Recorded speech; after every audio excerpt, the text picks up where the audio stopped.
بعد كده عندنا الفويس اوفر. الفويس اوفر ده الشخص اللي بتلاقيه بيتكلم في اعلان، بتلاقي اعلان في التلفزيون او على السوشيال ميديا وفي صوت بيتكلم، هو ده الشخص اللي اسمه فويس اوفر او المعلق الصوتي. الجو حر ومفرهد، افتح دبل بريك بالطعم اللي يعجبك وهتحس انك دخلت في تلاجة. اكلت وعايز تهضم، يبقى دبل بريك عشان تركز في عمرتك وتسيب الدنيا ورا ظهرك. كمان بنرتب لك سكن نظيف ومريح يناسب ضيوف الرحمن عشان تكون مطمن وتعيش اجواء روحانيه بدون اي انشغال.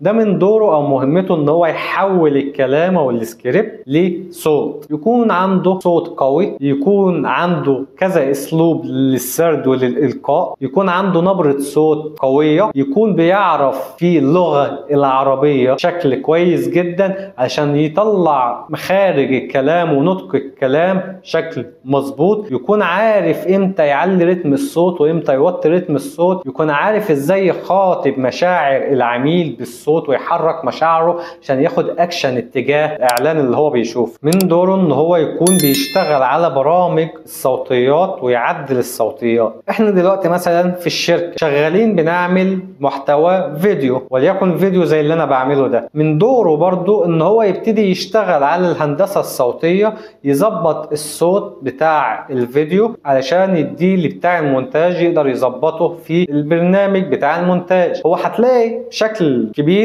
ان المونتير اللي بيعمل المونتاج للفيديو هو اللي بيظبط الصوت، لكن لما بيكون في شغل كتير جدا بنبتدي من هنا ان المعلق الصوتي او الفويس اوفر بيبتدي يشتغل في الهندسة الصوتية ويظبط الأصوات علشان نسرع الوقت، فالمونتير ياخد الصوت يحطه مع الصورة ويبتدي يعمل المونتاج بتاعه ونطلع أكبر قدر ممكن من الشغل.